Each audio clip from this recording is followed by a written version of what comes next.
As the director of Student Affairs IT, our job was basically to do end user support, application support, and the like for the, I think, 15 departments in the Division of Student Affairs. I was on what they called the VIP team. This was part of like desk side support, where we do sort of IT support all throughout the campus. I was managing our technicians and our student staff to make sure that incidents that came in were addressed and taken care of in a timely manner, as well as any support and training that needed to be done. My job was to handle the systems administration for Student Affairs IT, handling the support for the staff, the server infrastructure, the workstations themselves. For right now, our day-to-day operations really don't change. I'm reporting to somebody else. I have access to more resources that I didn't have access to before. My job currently is now pretty much the same. I'm still supporting the exact same people, the same staff members, doing the same daily job. Part of what we're doing is the process of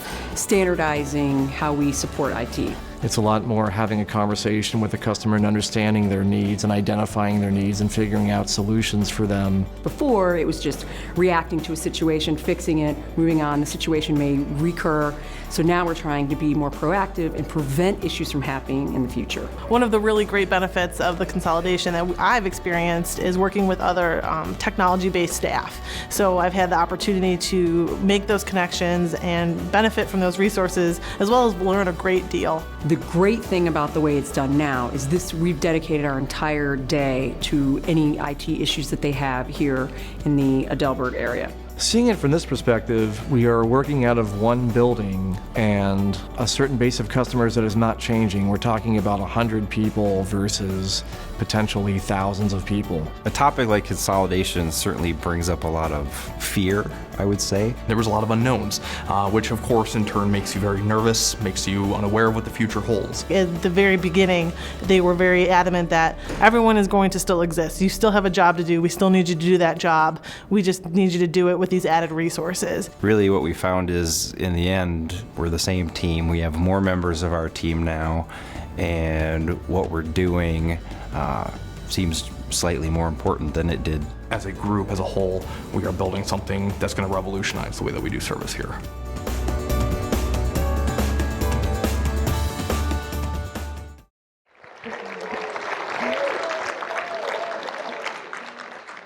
Well, we thought it most appropriate to start off our first all-hands meeting of the whole IT staff by watching a video of our very first staff that was centralized, and that was Joel Kraft's team from Student Affairs.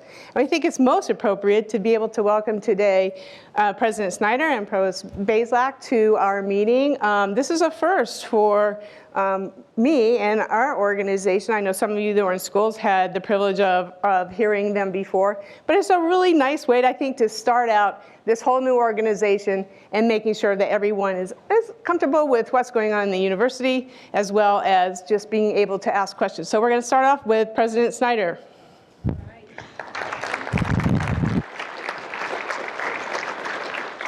Thank you all so much. It's great to be here, really celebrating what you all have already done by putting all of IT together. You've worked so collaboratively, and we are truly grateful. Our goals in doing this were to, of course, better manage the university's risk profile. And we continue to be concerned about that because of cyber risks and others, and we need to make sure we're doing the best job we can. We discovered actually a lot in this process of IT centralization, and we feel very good about it. We also want to make sure that we do as well as we can with business continuity and disaster recovery should anything happen. We want to improve the IT experience for absolutely everybody on the campus and optimize our investments in IT, and we think this was the best way to do it. So we are so grateful for the way you all have worked together to make it all happen.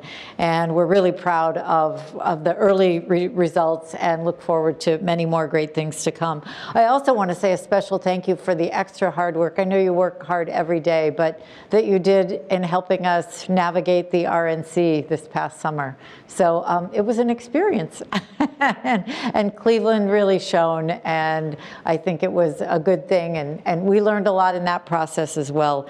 So I am grateful to all of you for a job very, very, very well done. So I'm going to just say a few things about things going on campus, topics you might be interested in, and then the provost will do the same, and then we'll open it up for your questions or comments. The first thing I'm going to start with is in some ways the most important thing, and that is safety on the campus. Because I always say if we don't do that well, nothing else really matters. That is critical, top priority. So last semester, through email correspondence and in meetings with faculty, staff, and students, Carolyn Gregory, our Vice President for Human Resources, Lou Stark, our VP for Student Affairs, Frank Demis, our Executive Director of Public Safety, our Police Chief, Jay Hodge, and others communicated what we're doing to enhance safety. We always, those of you who've been here for a number of years, we always have an uptick in robbery-type offenses during the fall semester. Happens every year. I think people who want to commit those crimes are aware that that's when we bring in new students, and they might be a little less careful than our more seasoned students. So we always see an uptick, but this fall we saw a tremendous uptick, much more than normal. And so we had felt like we had to take action. We've been very, very lucky to have the cooperation of the Cleveland Police Department. We also got tremendous cooperation from the Cleveland Clinic's Police Department, who stepped up to help us, from University Hospitals, and of course from University Circle. And that cooperation continues today. We've increased the number of patrols, which is going to continue. We extended the hours, and that's going to continue as well for the campus shuttle, the greenies, as the students call them, remain extended from 1 to 3 in the morning. I hope not too many of you are riding them at that hour, but you should know that they're there. We also increased the number of shuttles during the evening and early morning hours. We used to run 2 during those very early and late hours, and now we're running 4, trying to cut the wait times in half for those. We just added another vehicle to our Safe Ride fleet. It will be in operation next week, and we think that will help. And we've upgraded Ride Cell, and hope that that will help those Safe Ride vehicles be more efficient as they're picking up people who need rides and doing it in the fastest possible way. So we're going to continue to work on this. One of the things I say to every group, I talked to a group of students last night, is to please, when you're walking around day or night, because you know we've had some of these happen in broad daylight, is to really be aware of your surroundings and not do some of the things that I see people doing, like walk around with earbuds in your ears. Please don't do that, because you can't hear as well. And of course, the absolute worst thing I tell the students is to walk around with those noise-canceling headphones. I mean, you really cannot hear if somebody comes up behind you. Even just talking on the phone, which I have been known to do, but I stopped doing, you're distracted. You're not paying attention, and that is just an invitation for a robber. So we also have been urging people. We've had a few people who've been robbed, and they have resisted, and in some cases they've been able to do it successfully, but wow, is that a bad strategy? Give up the cell phone or whatever it is, because that's all property that can be replaced. Your safety is way more important than that. So please, please, please do not try to hang on to property that is replaceable at the risk of your safety, your health. That is number one for us. So I know it's tempting, but don't try it. You don't know whether somebody has a weapon, and if they show you one, you might think it's not real, and it might be, and it's simply not worth the risk. On the good news front, in August we welcomed 1,265 incredible new first-year students, tied for the best SAT average in our history. 15% of them are international, 80% about are from states other than Ohio. And if you read the Daily earlier this week, you know that we set another record for applications for the class that will join us in the fall of 2017. 25,000 students applied to be new freshmen at Case Western Reserve, and we have really been excited about the enrollment trajectory. Those of you who've been here a long time might know the class that came in with me in the fall of 2007, we had 7,200 applications for that class, and now have more than 25,000. So it's incredibly good for Case Western Reserve, and is really a terrific statement about the way that students view what is going on here. Our best recruiters are, of course, our current students, and they're really helping to make a difference in that very successful applications effort.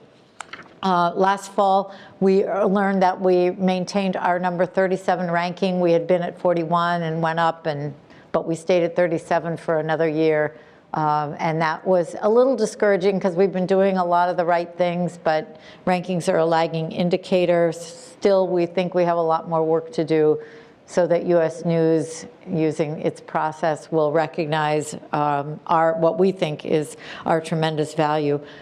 We follow rankings pretty closely, and it seems like every magazine is ranking, or every publication is ranking universities these days. The newest one is the Wall Street Journal. And because it's the Wall Street Journal, we've paid special attention to that one. It purports to look at factors that prospective students and families want to know, and it is more focused on output measures than input measures, which distinguishes it from U.S. News. We like that ranking better because we're 32 instead of 37, but we're still seriously trying to study that, so we don't know as well how they do it, the formulas. We've been working with U.S. News for a long, long time. So we'll be learning more about that and working to improve the technology infrastructure that we provide for faculty and staff, because that, of course, is an expectation that all students, faculty, and staff have of us. On the undergraduate front, just to let you know of a couple of things that are different. First is a change to our financial aid packages this year for the first time, the class that's coming in this coming fall. We are committing to meet the full financial need of every single student who is admitted to Case Western Reserve. We have never done that before. It is challenging, but we are doing it. We also are not going to be able, because of that change, to be need blind anymore. We used to admit students without regard to need and then divide the financial aid we had among the students who accepted our offers to come. And what that meant is that we had large gaps between what students could afford and what we could afford to give them. And that process of gapping, we think, caused us to lose, especially students who were Pell Grant recipients who come from the poorest families in our country. So now that we are able to meet 100% of the need of every single student, we are looking to take our percentage of Pell Grant students back up. It's been as high as 23%. It had dropped to 10% with the class that came in this year. So we're hoping to bounce it back to 15% in 2017 and then take it up from there.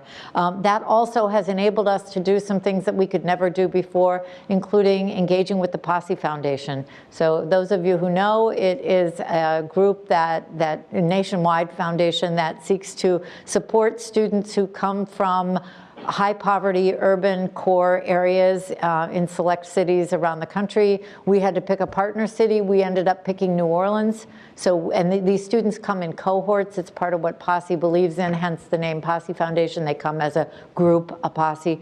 So there will be 10 students from New Orleans Public Schools joining us here at Case Western Reserve in the fall of 2017. Our admissions team and all of us are really excited about that. We've visited New Orleans. We've met with the students. The Posse Foundation people have visited our campus, and we think it's going to be great for everybody. On the budget front, we had a good year in fiscal 2016. We ended with a $10.1 million surplus, the largest we've ever had, we think literally ever in our history. It was better than last year's by a little over $1 million. But I do want you to know that it is still too small a surplus. It's too small a cushion. We are living still financially a bit too much on the edge. We have an over $1 billion budget, and we ought to be able to do better than a $10 million surplus. So we'll continue to work on that. It's there's no magic bullet for that. It's not an easy process, but we'll keep trying. We, on the upside, on the budget side, have had incredibly good development years, and again this year we set a record for fundraising, $174.1 million. It's tremendous. This is also a lagging thing because we will go out and get pledges and then we start getting the cash in. So we also set, importantly, a record for cash And those dollars, many of them go into the endowment, but some of them go for things that you're currently seeing on campus. And in fact, this building was one of the very first things we were able to do with 100% philanthropic dollars. Those were dollars that came in earlier, but is just one example. Trying to raise money for scholarships and programmatic things and endowed positions as well. We've raised 85 new endowed professorships and a couple $100 million in scholarships, but we need more. And we always have places in the university that have identified additional needs. We had a great time during homecoming doing something that was not tied to any gift, and that was naming the new residence hall in honor of Stephanie Tubbs Jones, two-time graduate of Case Western Reserve, very loyal to her alma mater. She was the congresswoman who represented our area of Congress, and we were incredibly proud of her. We had a wonderful ceremony. Her son and granddaughter were with us, as was Mayor Jackson. We had a lot of students as well as alums there. So it was a great event. We're going to be starting a new capital project that you will see happening starting this spring, and that is called the Nord Family Greenway. It's going to be a very large green space that runs from right here, the Tinkerville University Center, right out to the Maltz Performing Arts Center. So if you go out these doors and stand on that balcony there and look that direction, you'll be able to see the Golden Dome, and the walkway will go, it's sort of like, except it's bigger, the National Mall in Washington, D.C., and it will run you straight over to the Maltz Performing Arts Center. It will have two paths, one of which has steps and the other of which will be completely ramped, so easily accessible for wheelchairs and bicycles and other sorts of pedestrian-friendly vehicle traffic. Skateboards, I was thinking, and potentially other things. I hope all of you have enjoyed our Take Two program on Fridays in the summer. I have enjoyed the new name, early release. Did not sound good. We're not in prison here. At least I hope you don't think you are. And so we had a contest, and some staff member came up with the new name, which we think is a lot better, and we are going to continue that next year. We also have a new program that we started last year, and it is being administered by HR. It came as a result of a suggestion at a meeting like this from a staff member at the Mandel School. And it is the Vacation Bank program where you can donate vacation time that you don't expect to use, and there's a window when you can do it. It's between July 15th and August 15th.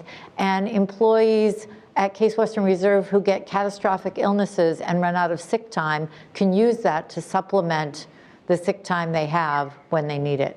So it's a brand new program at Case Western Reserve. We didn't have as many people do it as we would like, but we had a number of people do it, and we hope it's something you will think about if you're not planning to use all your vacation time. No pressure, of course, but if you're not going to, we would love to have you donate that so other employees who really, really need it could get it. We also, in response to a request from our group of parents of young children, have increased our support for faculty, staff, and students who go to conferences, present papers, have other professional activities, and who need to travel to do it. So we support childcare expenses. You can use the money to either take your child with you and get childcare where you're going, or to leave your child here and get support for that. We increased the support for both domestic and international travel and got more information from that on the website. A new human resources benefit came also as a result of a suggestion from a committee called the Family Building Equity Committee. They asked us if we would consider supporting alternative reproductive therapies. And so we are trying it as a pilot this year. So the insurance that started January 1st, you had open enrollment, included those new benefits if you are on one of the plans that most people are on, if you are on the Anthem PPO or the Medical Mutual PPO, which most of us are in.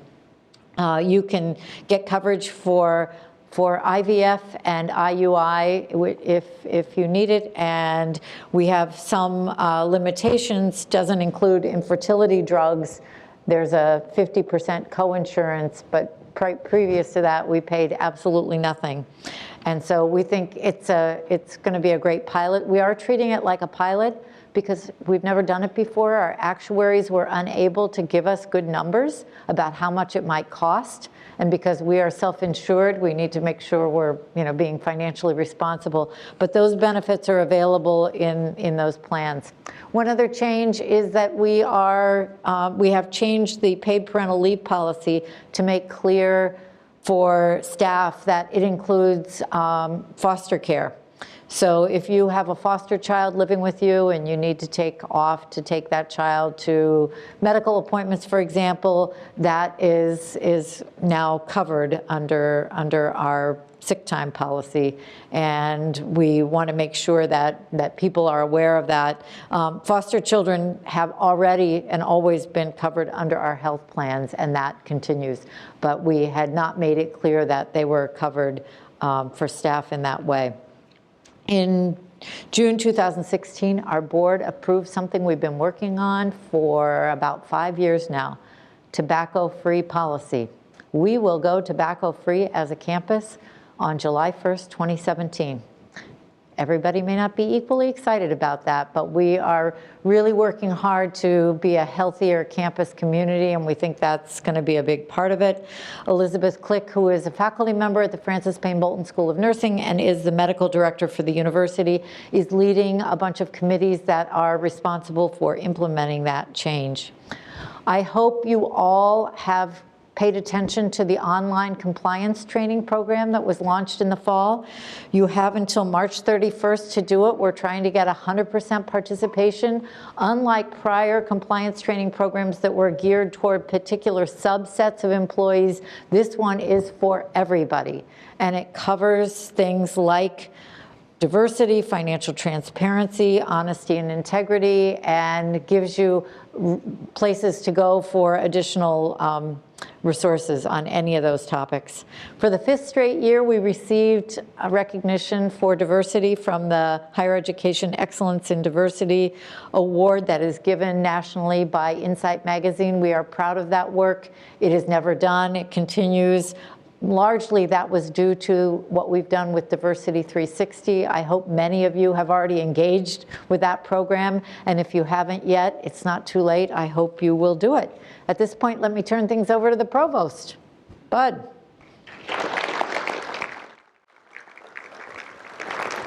Well, the President's covered a lot of ground. I will keep my comments relatively brief so we can focus on some questions and responses. I just want to give you an update on the Provost Commission on the Undergraduate Experience. How many of you have hopefully heard about that?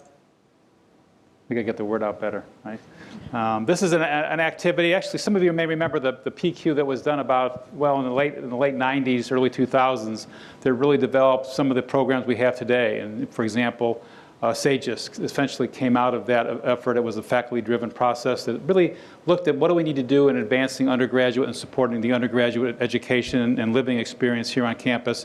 And that really was what provided that for 15 years. It's now 15 years later. It was time for us about a year ago to initiate a new activity called PQ. Kim Emmons, some of you may know Kim from the English department, is chairing that activity with a great group of representatives from across the campus who are leading it. A lot has happened over the past year. A lot of work was initially done by the core committee to really look at, what going ahead, thinking out 5, 10, 15 years, are those core attributes and characteristics we want to see in every one of our Case Western Reserve students. As the President indicated, we had 25,000 applications for the next year.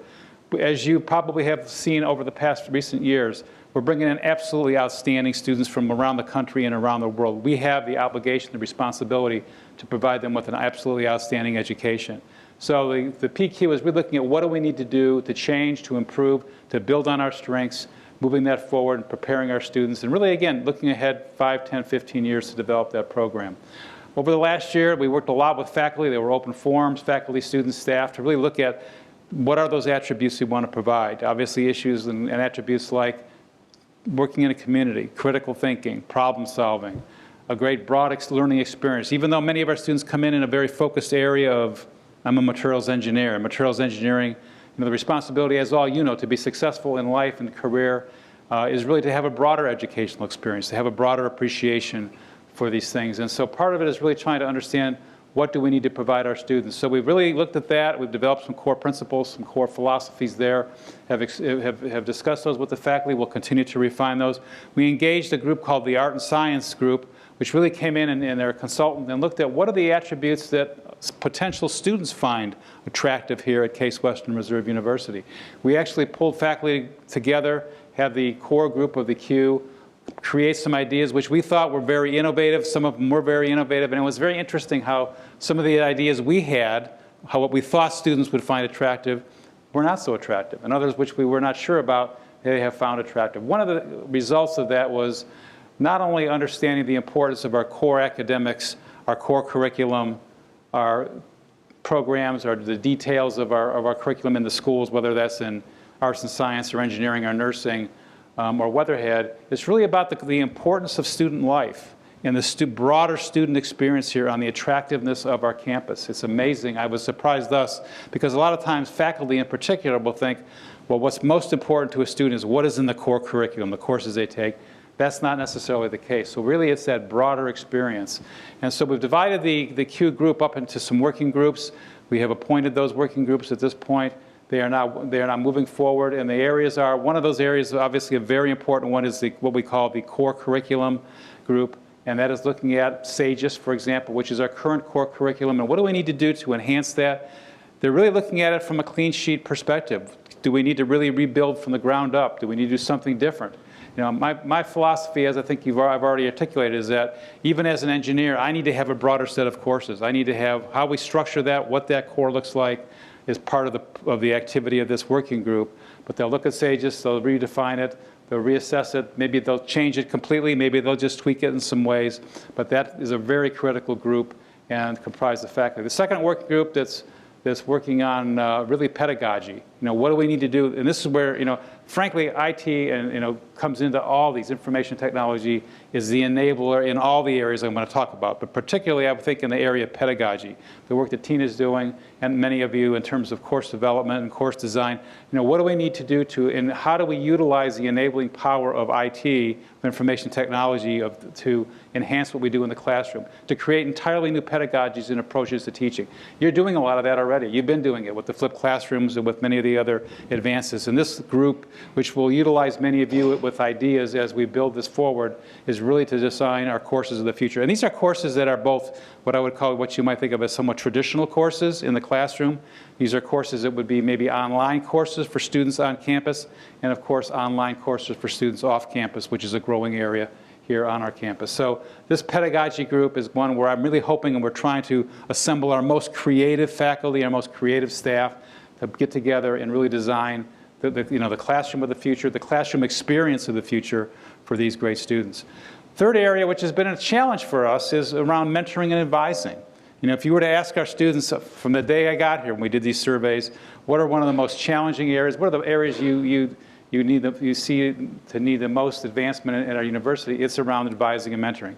And that's advising of undergraduates, it's mentoring. I think, as you know, we do some of that through SAGES now, but it's an area we need to really continue to work on. It's something that we really need to do to, again, support our students. You know, when we bring these great students in, we're obligated to support their success. When a student leaves, a student isn't successful, that's in many cases our responsibility. And advising and mentoring is the part that plays an important role in helping that student. Ultimately, it promotes better retention. One of the areas, if I was to spend 15 minutes with you talking about our U.S. News rankings, it would be around retention rate and graduation rate. They're not where they need to be. They're not where our peers and aspirants are. They're not where they need to be given the quality of the students that we're bringing onto campus. And so this entire advising and mentoring activity and developing new approaches to doing that, successful creative approaches, is going to be essential to serving these students well, increasing retention rates, increasing graduation rates, which is really our responsibility. Other area, the next area in working group is really a broad group, involves many different faculty and staff on students on campus. It's around experiential learning. As I mentioned, it's much more, graduating here and being successful is much more than what you take out of the classroom and laboratory. It's what you take out of the broader experience. So activities like undergraduate research, So we have Sheila working on that. Sheila Pedigo, as you know, leads that area. She's on that working group trying to say, how can we further enhance the opportunities, the value of that undergraduate experience for our students, our undergraduate students on this campus. We do well at it now. When the president and I talk to prospective students and their parents, one of the first things we talk about always is undergraduate research and the opportunity for a student in biology to work with a medical doctor, at the Cleveland Clinic or at UH and do research, one of our faculty. And that's a great opportunity, but we need to take it to the next level. So literally almost every student who wants to have an undergraduate research experience can have that experience. Internationalization. Last year, I think as we may have talked about when we were here, we talked about the fact that we won the National Award for Excellence in International Education, led by David Fleischler.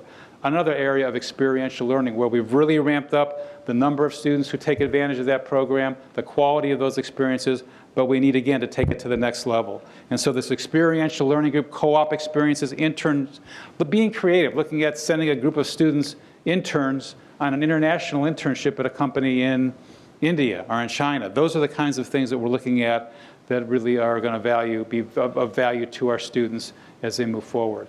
The last area is really around just the social life experience. I mentioned earlier, this art and science group really revealed through their analysis how important that student life experience is and how much work we need to put into basically integrating the student experience in the classroom, out of the classroom, experiential learning with student life. We can't just separate them. They have to be integrated. We have to do that better. We have to do that more efficiently. So that's a very large group. Obviously, Lou Stark and a lot of his team members are very involved in that with the academic side to try to really ramp up that student life experience and how do we do that better. Kind of one of the final areas is we just have to figure out how to allow for our students, to spend more time just thinking and being creative. We have a tendency on this campus, certainly as a faculty member, to really load our students down. Now, I think one of the art and science folks said in interviewing one of the faculty members said, what I really like about students at Case Western Reserve University is we can just keep loading them up with more and more work and they take it. And that's really not where we want to be. We want to have, again, our students certainly work hard in the classroom and in the laboratory, but have time to think, have time to explore. We bring when I'm often asked to define our students, we talk about them as being very intellectually diverse. So yes, they're engineers in chemical engineering, but I will twice a year go watch a dance performance, and frankly, in many cases, the majority of those students are scientists and engineers. That's what's exciting about our campus. So we have to allow these students to have those multiple experiences, and that's a big part of this Q work also, is to figure out how can we do all these things better, but do them more efficiently on behalf of our students. So with that, I think I've talked a little longer than I had hoped or thought. But it's exciting. We want you to be engaged. You will be engaged. As I said before, IT, information technology is an important, critical, crucial enabler, not just to the pedagogy area, but literally to all these areas. So what you do touches every one of these working groups, and we look forward to getting you involved as we work through this process, over the next semester and probably into next year. So thank you. All right.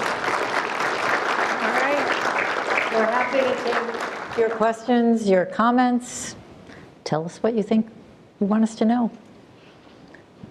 Rick. I have a question. And as we talk about using IT, Microphone's coming to you. Hold on one second. Okay, go, sorry.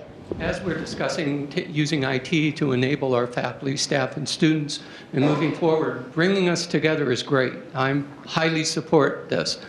And as that, now we're one UTech, one IT, one family. How do we look at funding this going forward? Historically, at Case, funding has always been an issue. A lot of the schools looked at the 27% tax and things like that and thinking everything should be free. But as we move to centralized services, centralized storage to replace servers, cloud services to replace physical hardware, how do we look at funding that going forward? So we actually have just been talking about that. And we have in the works a plan that we will be vetting with the deans and others across the campus that Sue has worked on, Lolita has worked on, our CFO, John Sedaris, and John Carlson, our VP for Financial Planning, have been working on. So it is, I don't have an answer yet. We don't have the solution for sure, but we have a plan that we'll be vetting, and it will take shape as we get it out there and people comment on it. We need to get more input on it. We just we just started talking about it and this process of taking it out to other places. Bud and Sue will be taking it to the deans soon, and other leaders as well. We're talking to the Senate, the University Budget Committee and Senate Fiscal about it. So we still have lots of places to go see, but we've been thinking about the very same thing. And I mentioned when I started that one of the goals of this centralization process was to make sure that we optimize our investment. And I mentioned that we had learned a lot of things in the process of doing it. And some of the things we learned were about places where we had cybersecurity risks that we didn't know about and that we needed to deal with. But among the other things we learned were places where we had been spending money duplicatively and in really truly wasteful ways, just not because it was on purpose, because people didn't know that other people were getting the same enterprise-wide licenses. We only need one of those per enterprise. So we learned a lot in that process, and we're trying to make sure that we take all that we've learned so far and put it into a way of funding IT that really makes sense, that allows for optimization, and that allows for us to seize opportunities when they arise and also deal with it when things go wrong. And we haven't been very able to do that so far, and we need to do better. So the goal will be that. We're working on it. You know, another component, a very important component for IT is around the capital budget. And I think it's, you know, and actually there's a significant amount of our capital budget that gets allocated every year to support this area. Sue is at the table, you know, with a small group that determines that allocation every year, and she represents this area very well, and we look at it very carefully. There's a lot of detailed analysis, working in partnership with my office, with John Sedaris' office, to really figure out, you know, what are those capital needs. And I think that is also working very well and improving, you know, increasingly working well every year in defining the overall university capital budget, but in particular the ITS budget. No, the UTech budget. I'm sorry, I'll get there. Flash from the past. Okay, I think you were next. Here comes a microphone.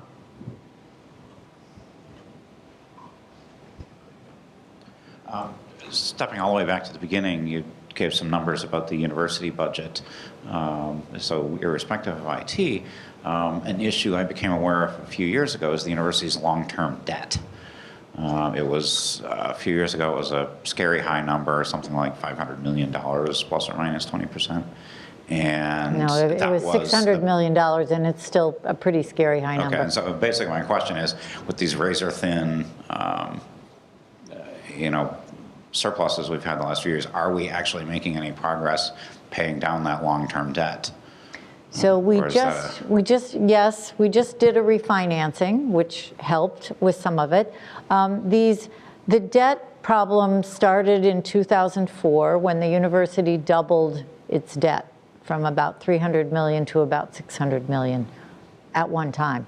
So that obviously left us with a very large debt burden, which is why when we do capital projects today, we have to fund it through philanthropic dollars because we cannot borrow more money. So since we have arrived, we started with a plan to put away $100 million. Some of that debt has balloon payments, and we know that's coming.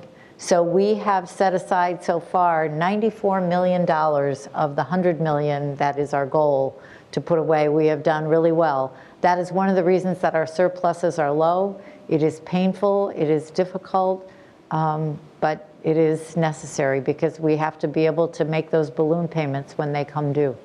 And so we have been planning for that day, and we have set aside a special board designated fund where we put those debt retirement dollars. And in addition, we continue to be current with all of our debt service payments. So another reason our budget is so tight is not only the $100 million that we put away a little bit over time, but also the payments that we make every year to repay the debt. So it continues to be a challenge, and there is no magic bullet for that. There is no easy solution. It's just going to take a lot of hard work over a very long period of time. But we've started, and I feel really good about where we are. The university's balance sheet is far, far better than it was 10 years ago. Far better. Other questions? Oh, you're such a quiet group. Really, Sue? Okay, well, we're happy to be here today. Thank you for letting us come. If there are no more questions, we will leave you for the rest of your meeting. Thank you, and thank you all again for the great hard work. Thank you, President Snyder and Provost Baslack. We really appreciate the information and you taking your time to come visit with us. So next on our agenda is we're going to take just a brief look at some of the 2016 accomplishments that UTech has made. Centralization was certainly one of them, but that was just one of a few. And I could sit here and probably go around table by table and say, you did this and this is great, and you did this and this is great, and you did this and this is great. And I want to thank you all for all the things that you've done. But just take a look at some of the things that have happened. So go ahead, Dwayne. So not only have we released our strategic plan and did the centralization, we supported the RNC, we did Affordable Care Act, even though it got reversed. We implemented Box. We also did an SIS upgrade, which is no small feat in and of itself. We implemented WebEx. We implemented a new internet firewall upgrade. We had a Canvas learning management system come on board, which was also a university-wide kind of project. We have LiveText that we bought to do outcomes assessment. We have the HoloLens development with HoloAnatomy and other things. We have a new cyber infrastructure engineer due to a grant. We have an Exceed Campus Champion Fellowship. We have a new research data archive service. We have implemented a new case connection zone for faculty research. We've re-implemented that, I should say. We've upgraded our HPC. We have put in default deny security posture. And we supported 1,500 people with wireless infrastructure during the RNC. We have threat intelligence service a new service that we've implemented. We did increase our capital by $800,000 this year. We did new staff office improvements and renovations. We have 14 new staff plus the 71 that have joined UTech. We have been doing more professional development, which we'll talk about more. We've increased our operating expense. This is before school.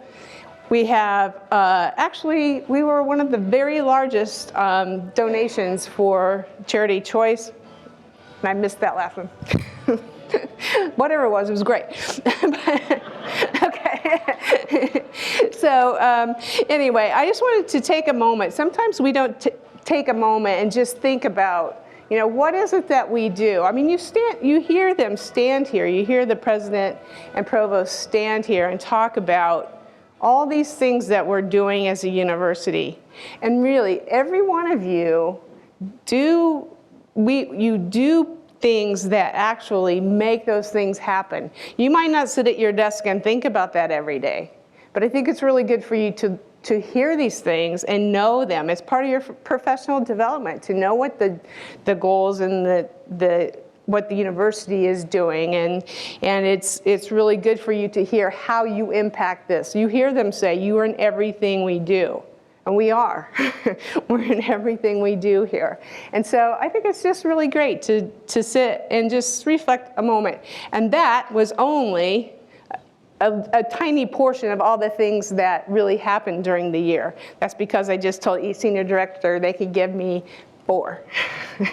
That's it. So I didn't want to talk any longer than that. But no, but you know, really, I want you to take some time and really think about, you know, what you did and what we're doing together as a team. While we're talking about thanks, I want to also give a few thanks to people that plan this. These kinds of meetings don't just happen typically. So we need to stop and give some thanks to people in our communications office and in my office that did all the planning, Melissa and Pam and Jenny and Jen, to just, you know, make all these things happen. We need to thank Media Vision. I mean, they put together these great videos and you know, are filming us and streaming us all along And so let's just take a moment and thank them for what they do.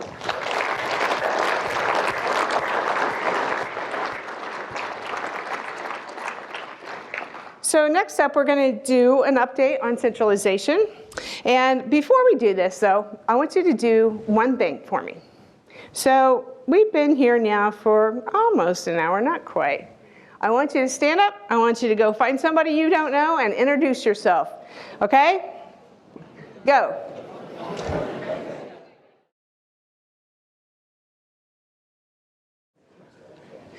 So you met somebody new.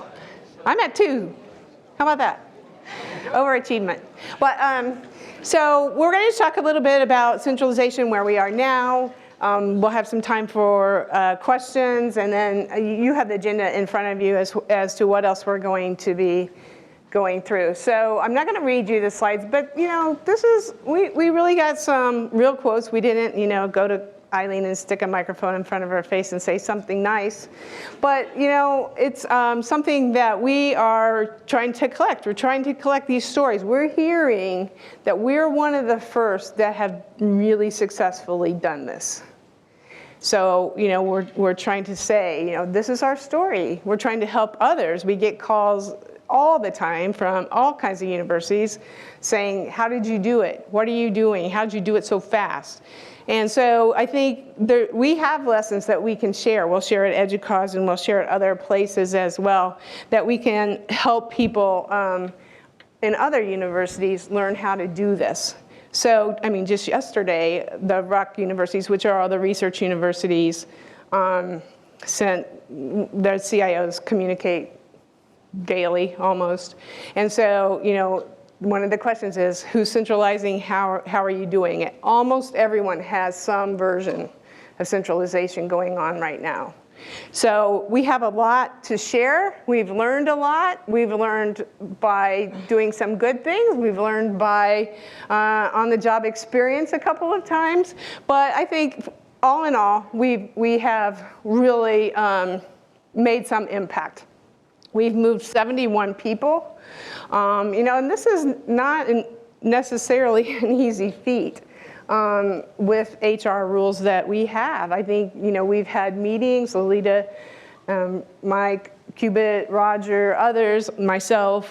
We've had many meetings to make this transition happen. And, hopefully we're only at the beginning. Hopefully we will be able to really get ourselves together now that we are a whole team and be able to move forward even more. So this is just a timeline. We started first with student affairs a little over a year ago, and we met with each deans and with various leaders to say, what is the right time to move you? And so we finished off with engineering and then finished up our agreement with security in December. So we welcome all of you. We hope that you are building new relationships. We hope that you're learning more and that you're growing your professional career.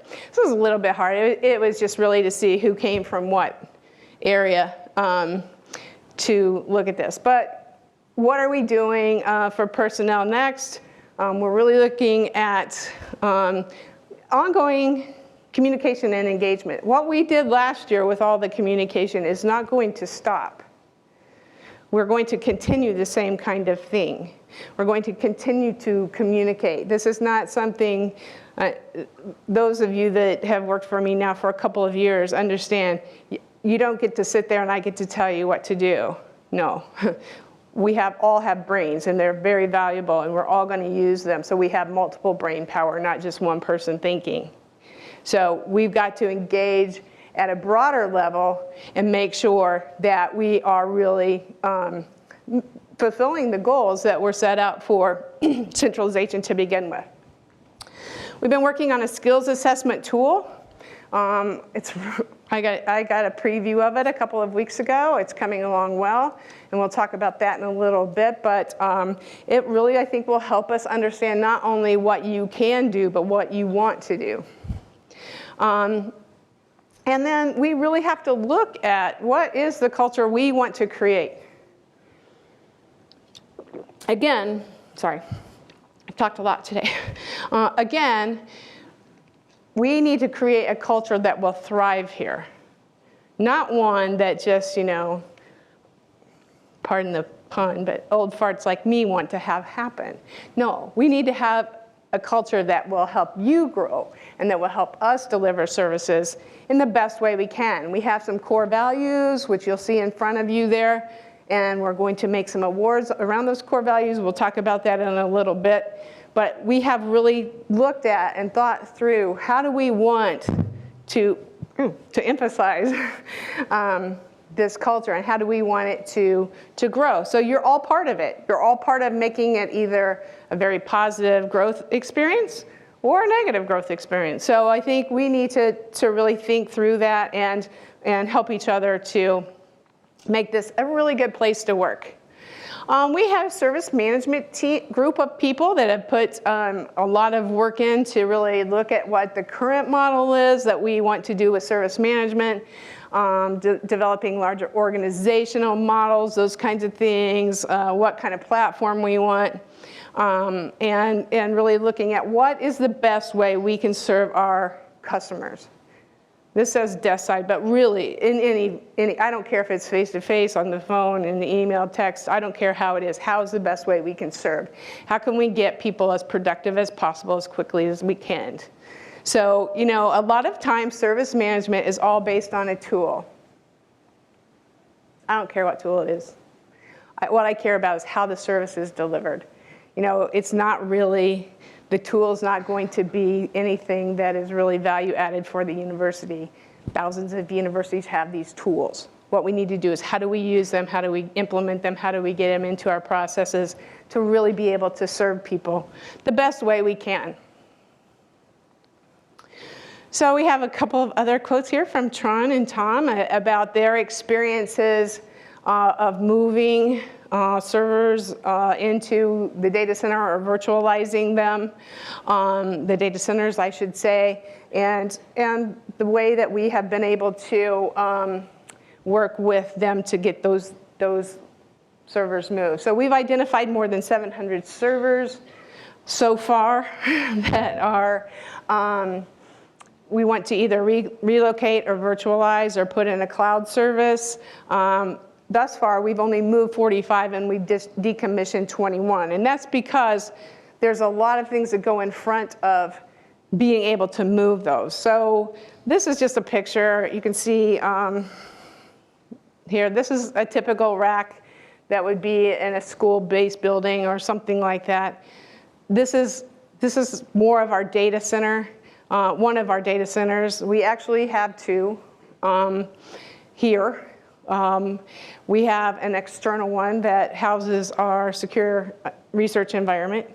And then we have web services that are housing many of our services already, which really is a data center. So the reason we really want to get these in here, we have raised floors, we can make sure that heating and cooling works correctly. We can make sure that it's as safe as possible. We have the firewalls, we have a security team monitoring, so that we're protecting that data as best we can. And if you saw my message earlier today, the last 24 hours have not been very much fun, except for the security team who actually gets to act when these things happen. They're all excited, all right, ready to go. But I think we're really looking at how do we provide the most secure area for our data. So this, you can just see, this identifies where those servers are that we have identified that need to move, as well as how many have moved.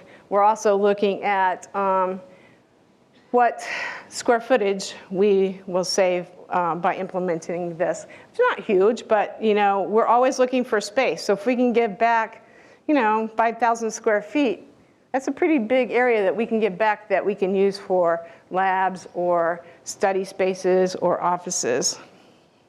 So I mentioned it takes some preparation to be able to move these servers.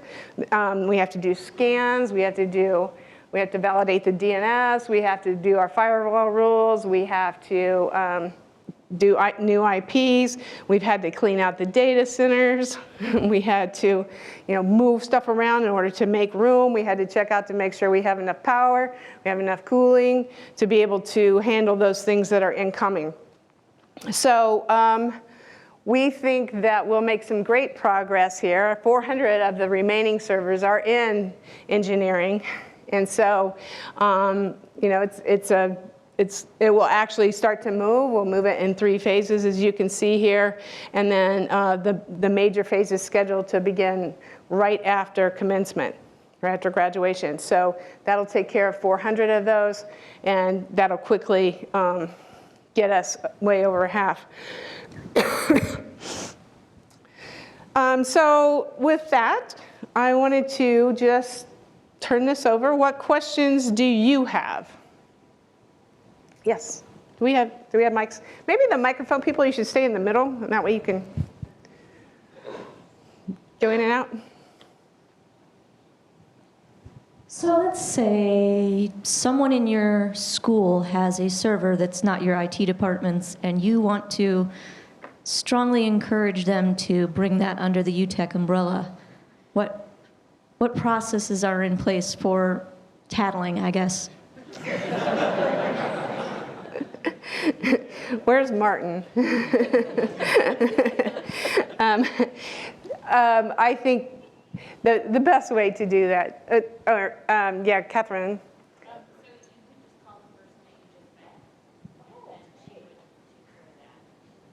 Yeah, and we want to find those. So you're not tattling, you're protecting.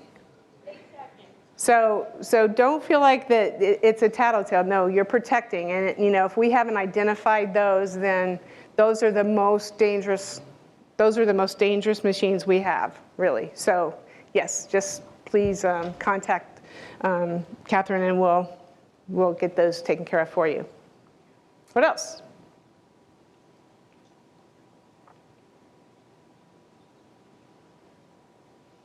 No questions? Yeah, here's one.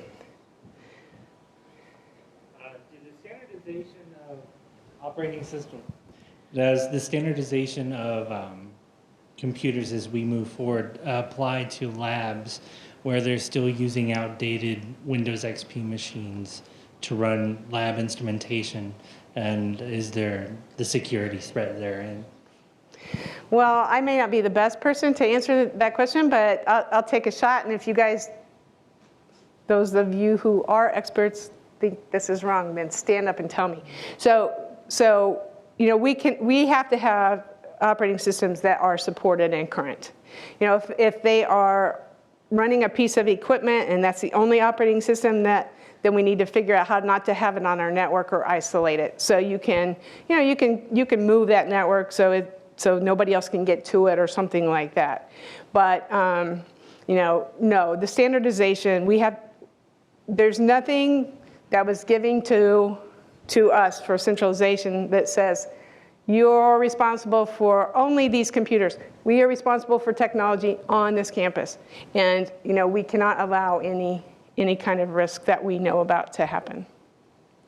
Is that right, Jeff? Anybody else want to correct me? Yeah. Oh, you have a question or you want to correct me? Okay. So on the campus, I have the distinct privilege of serving everyone in this room and everyone on this campus, their requests for all firewall requests, and working hand in hand with researchers like the imaging laboratories and UH, and they run a lot of old, scary stuff connected to hundreds of millions of dollars in research equipment, and we make it work and they're secure.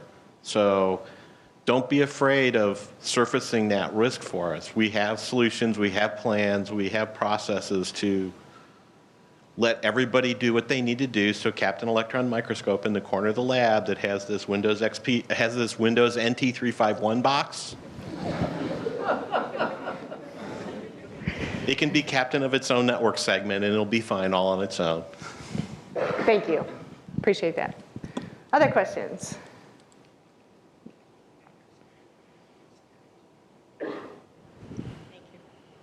This actually brings to mind, to me, a problem that's in all organizations, and that's communication. So we have resources here. You know, a lot of times the answer to a question is you need to talk to that guy over there on the other side of the room that you don't know who he is. So do we have a plan for communication or a staff directory or something just to make sure that we do make those connections within the department? Well, I think that lady that handed you the microphone might be able to answer that question. Yes, that's the short answer is we do have a plan for ongoing communications. We do have a staff directory on the website. It's under the About section, and we update that every 2 weeks. So everybody is listed in there since the centralization has happened. But we are, planning a lot of things to make sure that everyone is up to date and communicated with. So, the communication issue is a big one. And all I can ask is that we all work together to try to make sure that communication happens. Melissa's doing the UConnect, is it UConnect? UTech Connect newsletter. She sent one version out already. We have mechanisms to talk about those things. We have the projects live. We can have, you're welcome to schedule meetings or just call and say, how do I do this? And so, I think the more you feel comfortable just going and talking to people, the better off it's going to be. But that doesn't mean we're ever going to solve this problem. So any ideas that you have that helps you communicate, we're welcome. We're more than welcome to implement those. Aaron. Earlier, you talked about the skills survey and that. Once that is done, will that information be made available so when somebody has a communication problem and wants to know what their needs information, that they know where to go? Sorry for the way I said that. No, I think, so once the skills assessment is collected, will that be available, basically? So we're looking at, how the uses for that, and we'll be putting it out there. I hope so. I don't think there's anything in there that's secretive, but I think we'll continue to look at that. We do have a services directory now. We're looking at other ways that we can also make that more friendly, so that you don't have to know the name of a service to be able to figure out where to go. But what do you want to do, and then be able to get there. So I think that's a great idea, and we'll certainly take that back.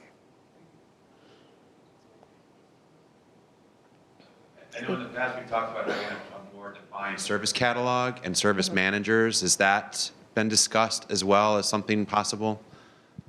Well, the service management team, I think, has discussed those things, and we're going to take recommendations. As I said, I don't get to do all the work, and me tell you what to do. So I think that we'll look at that service management team for recommendations and how we take that forward to best utilize the people and resources that we have. But good question, Steve.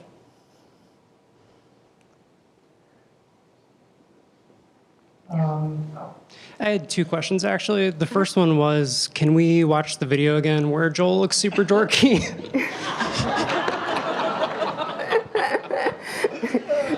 Yeah, we'll play the video again at the end. How about that? On a more serious note, I remember Bud was talking about the focus that the university has on mentoring and advising students, and how, as a university, we should be focusing on that.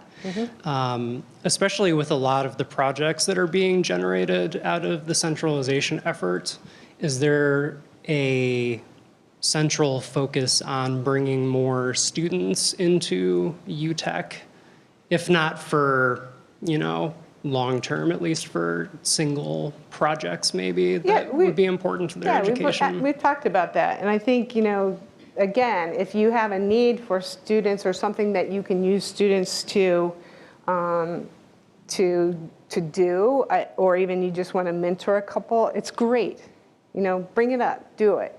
And we, I think Lolita probably just shook in her boots when I said just do it. But no, we'll figure that out. But we really do have, I think, an obligation to help our students and help them learn about how things really happen. You know, Dan Matthews actually took the USG, the IT, I think he's a vice president of IT in undergraduate student government, on a tour of some of our data closets and look at the network racks and those kinds of things.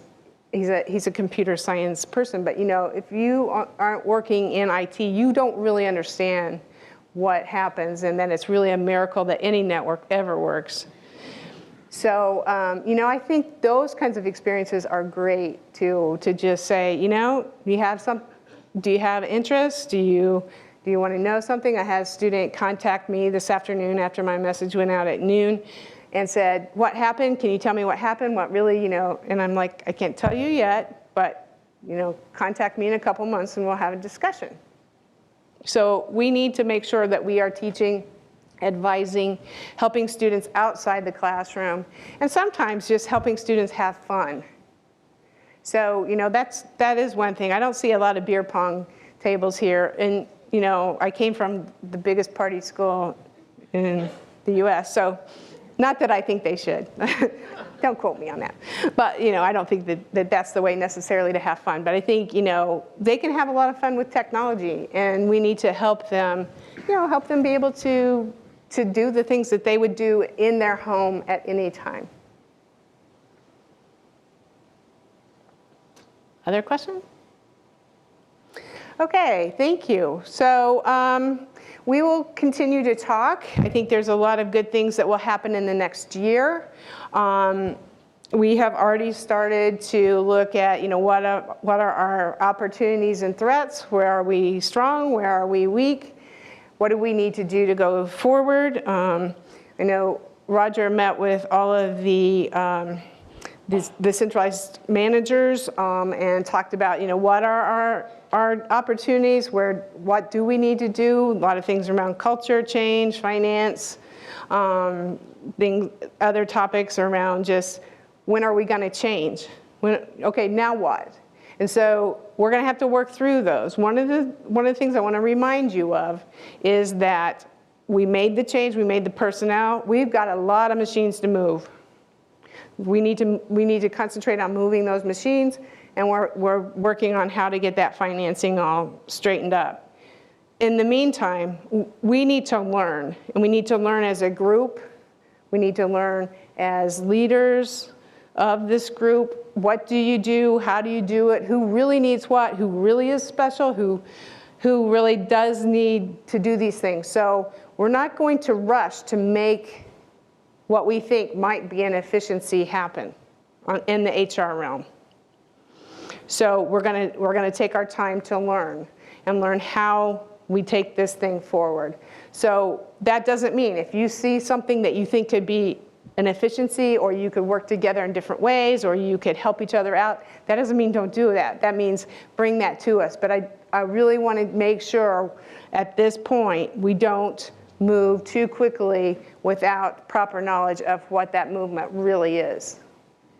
So don't worry, we're all good, you know, just think about this as we're trying to figure out, you know, what the seats are we need, who needs to fill them, and where they are. And so, you know, right now we've said, and I committed to your deans and leaders that we were going to provide the same service that you were providing last year. We're going to do that, but at the same time learn what those are. However, I have had a couple of you come and say, hey, what if we did this? And I think if that happens, you know, if you have this great idea, then please bring it forward. And we'll see, you know, maybe there are some things that we could do sooner rather than later. I have posted, well, I don't know if it posted today or not. There's an Associate Vice President of Client Experience posted, and that will really be the person that will manage most of the centralization and most of the people in any kind of service delivery. So, and what I mean by that is more support or you know, the actual person-to-person kind of service delivery.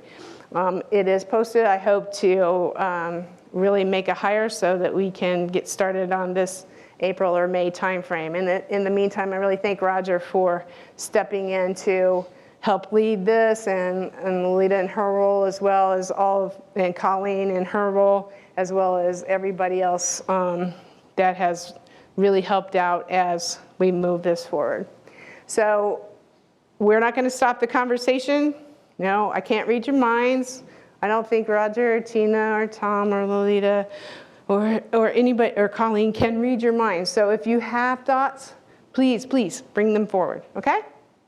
Sound good? Okay, so next on our agenda, we have Lolita is going to come talk to us about some of our HR things, right? Yes. Thank you. Well, good afternoon, everyone. So I don't know about you, but what I heard from Bud and what I've just heard from Sue is reaffirming to me. I mean, IT impacts everything across the university, the teaching, the research, the learning, and you guys are part of all of that. So just want you to know how important it is what we do. You see it in the university strategic plan. Obviously, you see it in UTEC's plan. Can you hear me okay, or do I need to move this? Oh. You're welcome. You have everything. It's technology. Is that better? Okay. Okay. You know, the university invests approximately $30 million in non-salary IT across the whole university. We just got those numbers out of procurement. So that's for research, P-card, all of our spend. And that's the non-salary piece. But the reality is, without you and your talents, that non-salary spend wouldn't reach its full potential. It wouldn't be as effective. So, you know, it's very important to the university, all the work that you do. It's so important that we have it as one of our 9 strategic initiatives in our new strategic plan. So initiative number 8 is to attract, retain, empower the technology team.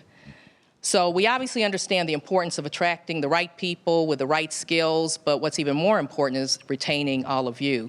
So in order to do that, we know we have to do more in the lines of development, in the lines of coaching, and we need to make sure that we develop you so that you have the right skills. So it's our hope, I guess it's more than a hope. So it's a plan, we're working on this. It's a plan that we are going to do more in development, manage our talent, and together we're going to become the preeminent organization that we talk about in the UTEC vision, to become the preeminent organization that empowers CWRU's transformational teaching and learning and research. So today I just want to talk to you a little bit about some of the things we're planning related to talent management. We're looking at 5 key areas. It's hard for me to see. Okay. We're looking at 5 key areas. So one is assessing our talent. 2 is acquiring talent. So again, that's recruiting people. Performance management, rewards and recognition, and learning and development. So we have plans in place. What I wanted to talk about is what we currently do within UTEC, and then what are we looking at kind of in the short term, and then maybe some longer term plans that we have in place or that we're working on. So as far as talent assessment, we've talked about the skills inventory a little bit, so that's something that we're going to be doing in 3 to 6 months. But currently what we do is whenever there's a vacancy within the organization, instead of just filling that vacancy, we need to assess what the most important need is within the university. So that is one thing that we currently do right now. I know that makes it hard. Sometimes it may take a little longer to fill a position, and there's always challenges with filling and getting through HR anyway. But we think that's something that it's important to do. In addition, in UTEC, we have job families, and I know these things have been specific to UTEC, so we have engineering job family, app developer, project director, project analyst. We have some more current ones or recent ones, instructional design technologists and research compute technologists. And what we've done with that, we've worked with HR, we've developed the benchmarks, and in theory, it should help us that people see a line of progression and a line that we can promote people. So it does make things move a little bit quicker. So we're going to continue and try to do some more of those, maybe in the AV realm and some of the other realms. So that's something that we currently do. Again, we talked about the skills assessment database. Right now, it's in test mode. I think it's going to be piloted. It's already been piloted with the research administration group. I think there's a couple other managers that are going to be piloting it. So we're hoping within the next 3 to 6 months, before the end of this fiscal year, we'll be rolling that out to everyone. And that'll allow us to get data back on what people have skills in or what they have interests in. So we think that'll be helpful to give people opportunities.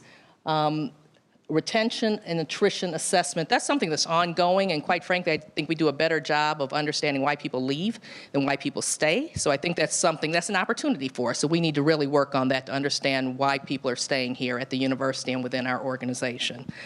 And ongoing, I think one of the things that we need to do is bench strength assessment, because in most organizations, we're one deep. I mean, there's just one person doing that job, and we don't have a lot of backup, so that is something that we need to look at on long term.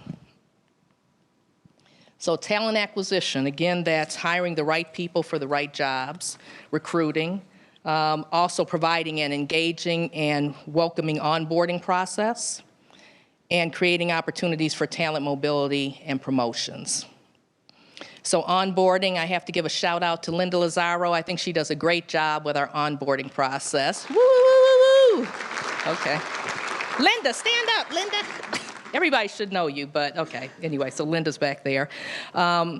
So she does such a good job that a lot of other divisions have actually come to her. She shared some of her practices, and they're using them now. So, but that is something that we're always looking at, and there's always room for improvement. So we will continue to assess that and enhance that onboarding process.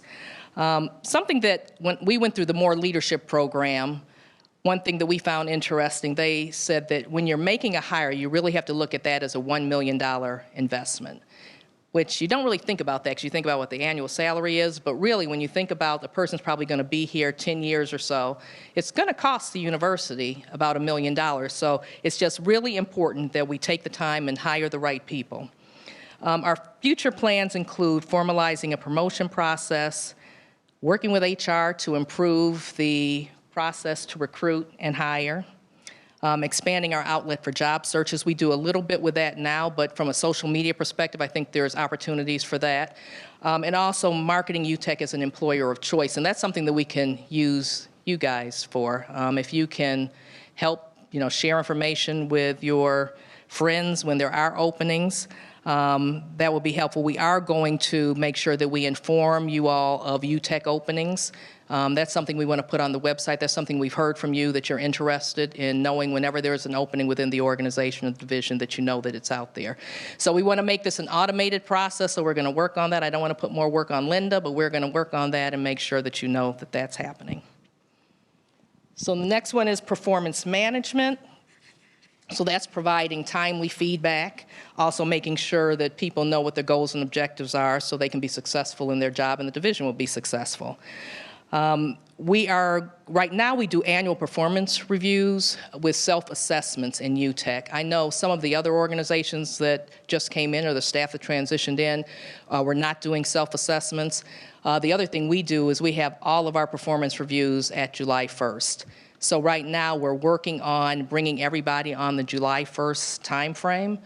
That's why we didn't do a mid-year, because I know I had spoke about doing a mid-year review, but it was just very complicated as we were all coming together. So we're working to make that happen, transition everybody to July 1st, and there's a financial aspect to that. So that is something we're working on. And what we're planning on doing is piloting a performance assessment tool. And we're going to give you more time to do this. Normally, everything's kind of squeezed into May, June timeframe. So we're going to do probably like in April. There's a tool that's more competency-based where you will do a self-assessment, and it's really just a drop-down menu. You list, I'm going to give an example. So teamwork and teamwork and cooperation is one of the categories. Under that, there's different things like maintains harmonious and effective work relationships with coworkers and others, adapts to changing priorities and demands, encourages the ideas of others. So we think that applies to everyone across the entire organization as some of the soft skills. And of course, you have some of the technical skills that are going to be in other areas. So what we're going to be asking everybody to do is self-assess. Again, there's a drop-down menu, 1 through 5. If you think it's a strength, you put that down as a 5. It may be not applicable to you.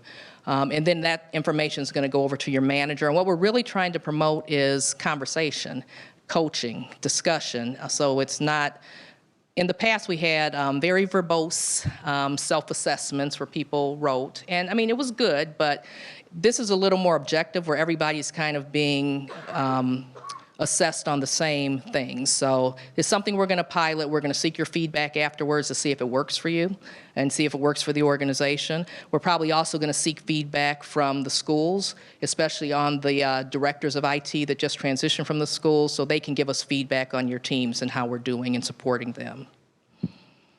So one of the things we really need to do is change the culture on giving and receiving feedback. Surveys have shown that managers don't like giving feedback. I mean, it's not easy to receive it, it's not easy to give it, but feedback is supposed to be a gift, and it's something that we need to work on and take it in the intention that it's given and that it's really more of a development tool and a coaching tool.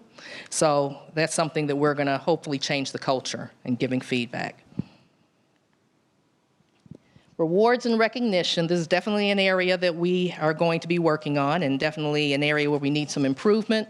What we currently do is recognition of staff promotions, community building activities and functions, such as we do a back to school function. This past year we did it at the farm. We do something at Christmas. We do something in the summer. Sometimes we go, we have lunch together for the picnics on the quad. So we're going to continue with those. Service anniversary recognition, we actually had our first one of those. We always send out information of who's having their service anniversary when we post that information.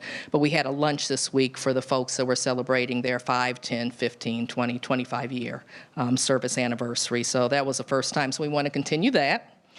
The UTech Core Value Awards, Melissa had talked about that. Before we had the Employee of the Month Awards, and we want to improve the process with that a little bit. With this UTech Core Value Awards, quite frankly, my bad. I was kind of like the long pole in the tent several times where it came to me and, you know, it just didn't move like it should have. So we're going to have a whole group of people determining who's going to get these awards. So I think it'll be a better process. So we're going to improve our recognition around that and around successes. So, and last, learning and development, and this is one that I think we do a pretty good job. When I look at other divisions across the university, I think we really invest quite a bit in the staff. So these are some of the things that we're currently doing. So we support the university training programs, and such as HR, organizational development, OIDIO. We talked about the Diversity 360. How many of you have done Diversity 360, have attended the training? Okay, so if you haven't, I think we're going to do some type of survey to find out who hasn't, because we want to make sure that we have everyone in the team do that. We had team training for that maybe about 1.5 years ago. So we want to do that, and anybody that comes on board, we're also going to make sure that they take that Diversity 360 training. Another one is the Women's Staff Leadership Development Initiative. We have a number of people that have participated in that over the years. The More Leaders program, so this is kind of an exciting program. Sue's direct reports, all of us went through this last year. This year we have, I believe, 28 or 29 of the managers and the leaders that are in the room here now that are participating in a 10-month-long program. It's here on campus where we have facilitators come in, and this is one of the premier leadership training programs for all of IT. When our program, we were in a cohort with Yale, WashU, Rice, Rutgers, Michigan, and Penn State. So again, people at Harvard are taking the same type of training that you know, the folks on our team are taking. So I think they're having a good experience. They've had 2 of the sessions. They're going to be having a 3rd session in a couple weeks. We actually bring in speakers from across the campus so that they can get, you know, have more informal discussions with them. I know Sue spoke at the first session. Victoria Wright, who's an associate vice president in the provost's office, spoke at the second. Mark Griswold, they're going to be visiting Interactive Commons with the next session, and Mark Griswold is going to be speaking to them. The 4th session, we're going to have the Executive IT Committee, which is Bud, John Sedaris, Libby, our general counsel, and Sue. It'll be an informal panel discussion. And then the final session, we have a couple of deans, well, 3 deans. Dean Jeff Dirk from engineering, Cleve Gilmore from MSAS, and Dean Chance from Dental are going to be coming to speak with the team. So that one's really exciting. Dively Executive Education, we're doing a couple things with them. So in addition, I'll talk about the affiliate program in a minute, but the one thing I didn't put on here was the Women Leadership Lab in STEM. We had 5 staff members that participated in that this year, and we're going to get some feedback from them, and I think it was a good experience for them. We participate in the Dively Executive Ed affiliate program, where we buy credits from Dively Executive Ed. So those are courses like Yellow Belt, Appreciative Inquiry, Emotional Intelligence. They have Project Management, Design and Innovation. So anyway, there's a number of courses there that you can take. And that one is, we sign up for that through Linda Lazaro because she manages those credits. We don't want you all going out and trying to sign up for it yourself. You need to get approval from your manager and then director and then send that email to Linda. But that one, we are actually trying to promote that a little bit more. So we're going to have a couple lunch and learns. So there's going to be one on the 22nd in Tepfer, and we're having somebody from the Dively program come and talk about the different things that they're offering there. The DIS workplace style assessments, I think all the staff now has participated in that, and we just finished up 3 sessions for the folks that just took that assessment. And we're going to have a refresher course on February 27th for the folks that took it back in 2013 and 2016 if you're interested. Next week we'll be sending out the assessment reports that you guys got back in 2013 just in case you've lost those or don't have those handy. And then you can come to the refresher again if you're interested. And after that, Improved Consulting will be sending something out every month, just little ticklers in different ways that you can use that and make that meaningful in your day-to-day interactions. Vendor-supported technical training, always looking for those. I know we've recently had Amazon Web Services, Puppet, so if there's any other things that you guys are familiar with that you think it would make sense bringing to the entire group or offering it to a larger group here, please let us know, or either lead that yourself and we'll support that. We are members in a number of professional organizations, and we also support or pay for lynda.com for the whole university, Gartner, where there's a number of research opportunities out there. So something that I'm excited about are staff-led common interest groups. I know when I had met with Weatherhead, and I think I was talking to Kinsey, and he was saying he was interested in starting a web design group. Since that time, that's been developed. I know there's a sysadmin group.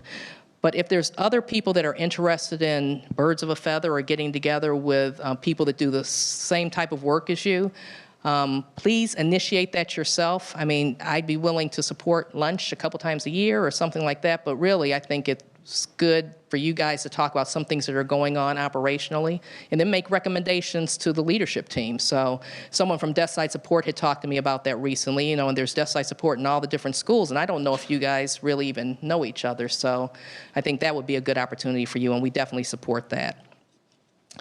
And last, there's a staff development work group that's led by Steve Reinhardt and Tim Van Oss, and they're going to come up in a minute and talk to you.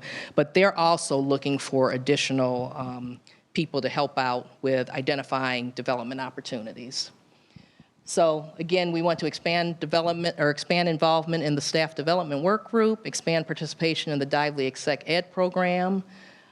We are also going to be offering some customized ALICE training. So that's the active shooter training that the police department gives. I don't know, how many of you have participated in that training?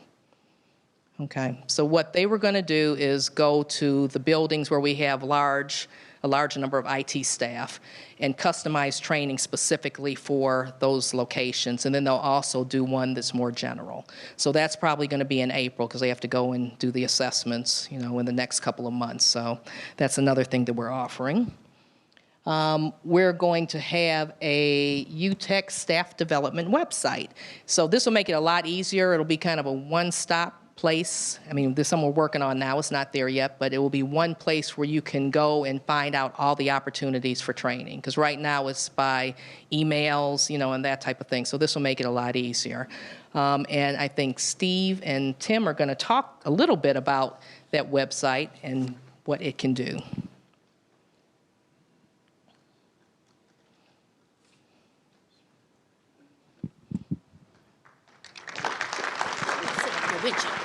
Oh, thanks. So as Lolita's already mentioned briefly, when centralization was coming together, Steve and I separately and then together realized that there's work that can be done in professional development, that teams may not know what development opportunities were available, and you didn't know how development was handled. We didn't know how things were handled in each of the groups.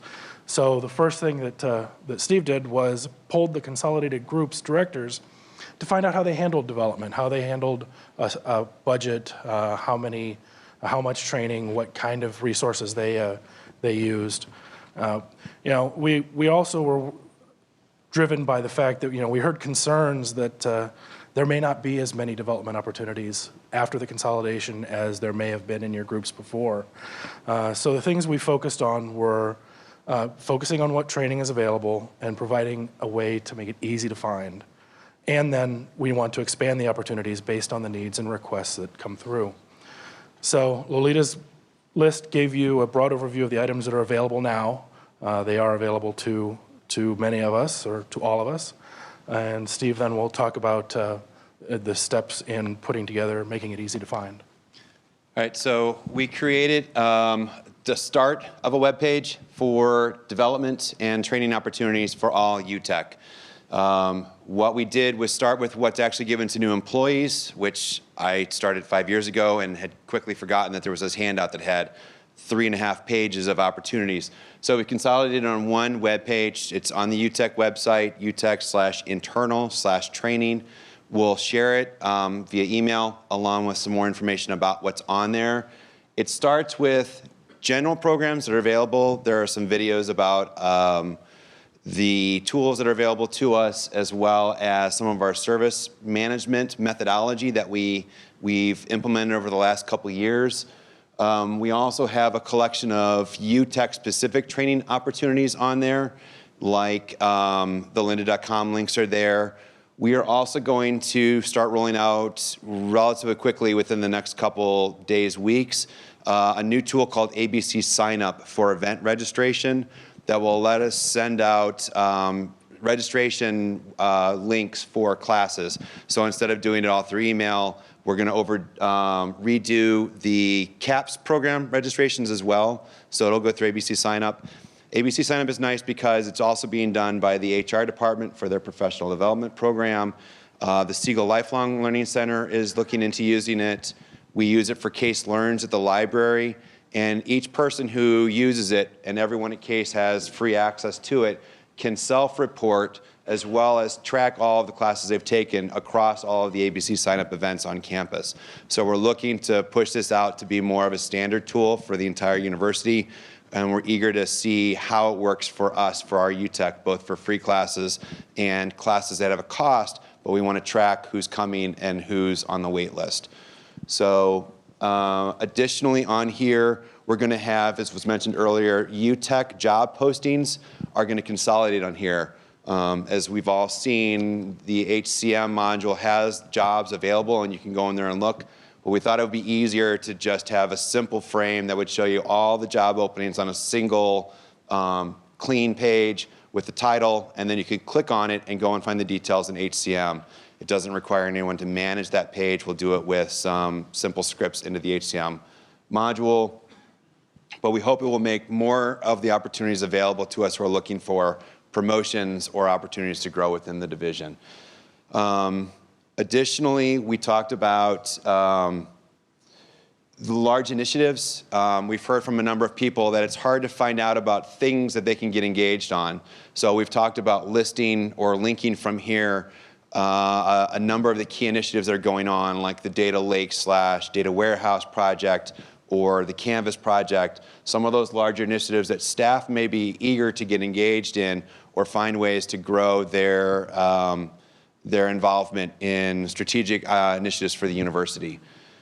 The other was we are going to expand lectures and brown bag series to expand into ways for people to present what they think are valuable for the department. So if you have a new tool, or you go to the puppet training and you want to show everyone what you've learned at the puppet training, or bring in guest speakers from outside who will have 1 to 2 hour presentations over a lunch hour, we're going to have those opportunities listed here as well.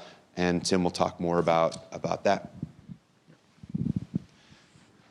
So really what I have yet to talk about is getting help from you guys. We want staff input on making sure that the topics in those brown bags and lectures are they're of interest to the team. You know, we don't want to sit here and say, okay, well, we're going to pick that person and that group, and they'll come in and nobody will show up, or you'll just sit there with your head in your food and not pay any attention. So we are looking for ideas, and we're looking for people to help organize those brown bags. Please also see Steve or I if you have interest in doing either of those, but also we want to build this work group, as Lolita mentioned earlier, that we want to build a team, a work group that can guide our development efforts across the organization for the future.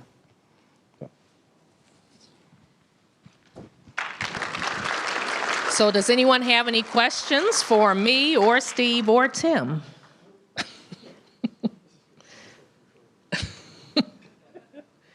Oh, okay. Very good. Thank you. You're welcome. Thank you, Lolita and Steve and Tim. You know, what I love about this is, you know, they initiated this. They initiated this program, put it together, brought ideas to Lolita. She thought this is great, you know, and it's just happening. And so, you know, if you want to join that, I think that's great. If you have those kind of ideas, then let's talk. Let's get them going. So that's really terrific. And thank you. I hope that you do understand. We want you to have the knowledge and tools to do your job. And we want you to have the knowledge to be able to grow into your next job. And so, you know, take advantage of these kinds of professional development, as well as the development you can get right here at the university. So, okay, so we got one more section, but I want you to stand up again. Come on, come on, come on, come on. Okay, go meet somebody new. You got like 3 minutes. So I don't have a final count of how many are here, but there's about 200 invited. So if each of you met 2 new people, there's been 400 new connections today. So hopefully you'll grow those connections. You learn something about each other. I met some people I had not met before, and continue to grow the relationships on this team. So next up is Melissa. She's going to talk to us a little bit about some of the opportunities that you have here. So good afternoon, everyone. I wanted to talk a little bit about the items that are on your spots there on the table. Real quick, I wanted to thank my team, Melissa DeBlasi, our graphic designer, and Pam Lavin, our webmaster, for really working hard to get these materials ready and the presentations today and everything. So thank you to them. Great. They do great work. So as we move to continue to strive to build a culture where we're celebrating successes, we thought it was really important to bring to the table what you as individuals bring to the UTech family. Every day you live the phrases that are in this frame, you bring them to life, and it's important to know how important you are to this larger organization. So everyone deserves a round of applause for their individual talents and really working to build this team together.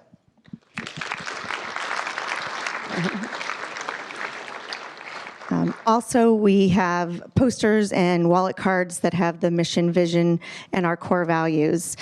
You know, there's a lot more to come with the core values. As Sue mentioned, and Lolita, we're going to do a peer-to-peer awards program where everyone can recognize each other for the great work. So we have a group of people planning that to make sure we're doing it right. So that will be launched here this year as well.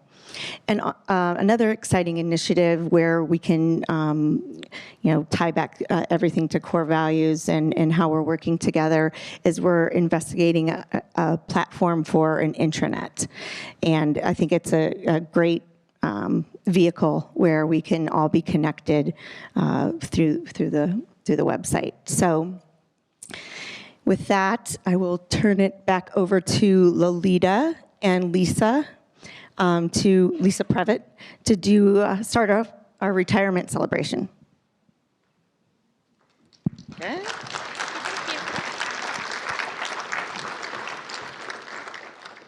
And before I do that, while Lisa's coming up, Lisa, you can come on up.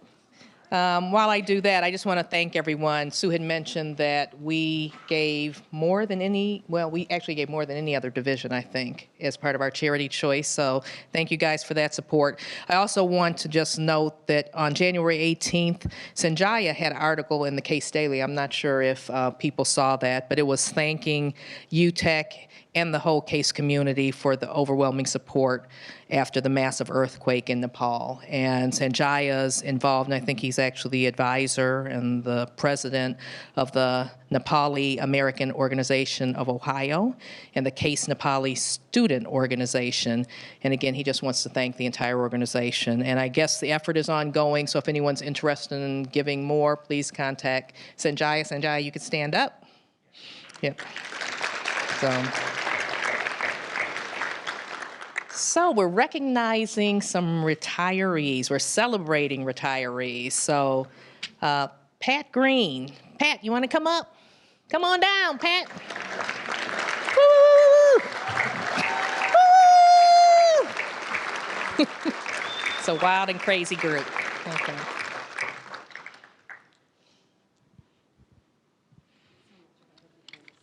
Oh, no. I know. Pat doesn't like to be out front, but, over the years, Pat has become the center for keeping the infrastructure group, the run group, the enterprise systems group. I mean, you've been kind of floating around, but keeping the group organized. So everyone really appreciates all that you do.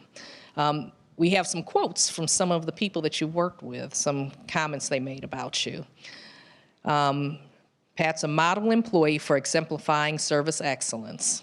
Sounds like Colleen, doesn't it? No. No. Always positive, can do and will do attitude, and I can definitely attest to that because she's always come through for me. Always organized, proactive, skilled in what she does, and efficient. Knows who to call to keep things moving in the pipeline. That's definitely true. Always helpful. No matter how busy she is, you are the most important person when you're walking into her office. And that's true, too. Yeah, because you kind of put things down and make everyone feel like they're important. So we really just want to say thank you, and you will be very sorely missed. And congratulations. I know you're happy about your retirement. Thank you. Yes, so congratulations. And we have a little something for you. You can hold this. Okay. So you can say a couple words while I'm doing this. Well, I'll just say I've been very fortunate to have the time working here at the university and with so many wonderful people who I've also been fortunate to learn so much from.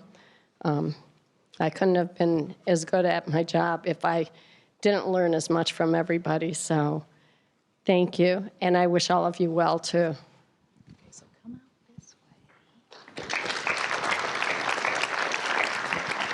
So this reads, I guess I should take it out. I'll take it out. It's going to have, at least it'll be your prints all over there. It says, Pat Green, you never wanted to be considered the center of attention, but you are the center of our success. Oh. Thank you. You're quite welcome.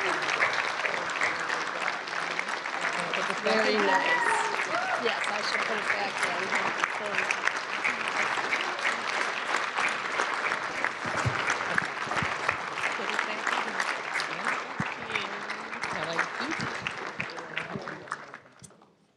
Okay, where's Evan at? Evan, come on up.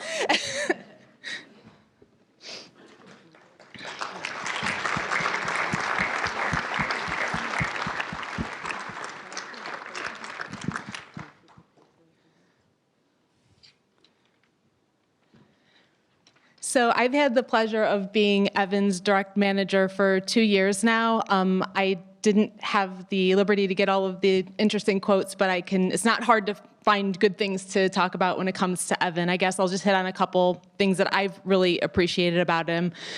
First, like in terms of core values, I think he embodies adaptability. Like I never feel uncomfortable about approaching Evan for anything. I think anyone who's worked with him feels the same way. Like even things that, for example, we participate in the St. Martin Student Corporate Work Study Program. He was immensely helpful on those days where I just didn't have the time, wasn't prepared, just to kind of give time to students and, kind of teach them about the university, teach them about what we're doing. So that's kind of one example of adaptability. Kind of the second thing that I would really like to,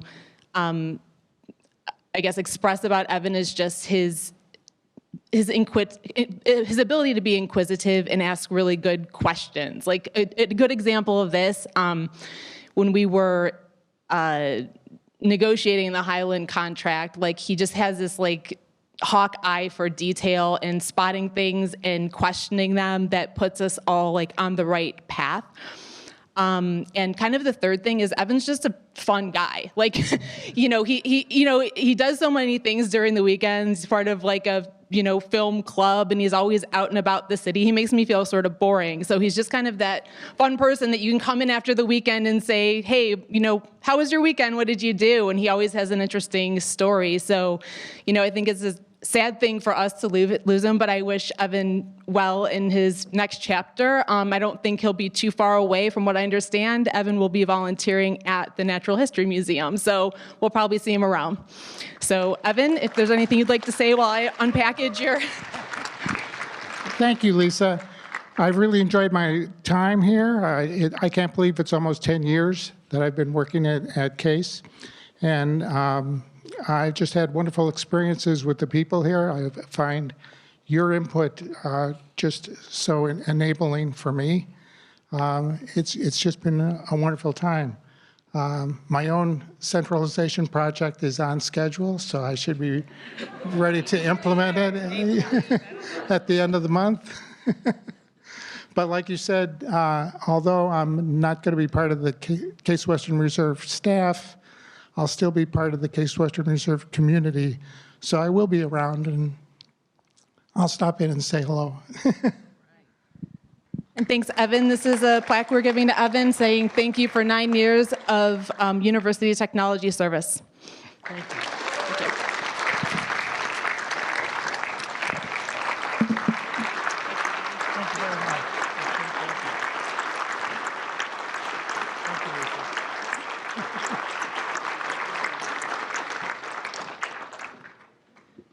Well, we certainly will miss Evan and Pat and wish them well. I think this has got to be a great time for them to really be able to explore new things and do new things, and also leave some places for some of you. So take some time as you're having some cake and celebrating with them to learn from them what made them successful, what they would like to do, and then where we want to go. So I want to thank you all for your time today. I want to thank you all for what you do every day, and we're gonna make this thing work. We're gonna make this thing great. And so, I don't know if I could do this as well as some others, but our cheer. Remember our cheer, right?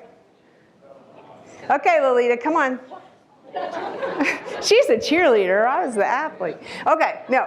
I say you. You say tech. You. Tech. You. Tech. I say you. You say tech. You. Tech. You. Tech. Okay, thanks. Have a good time. See you later.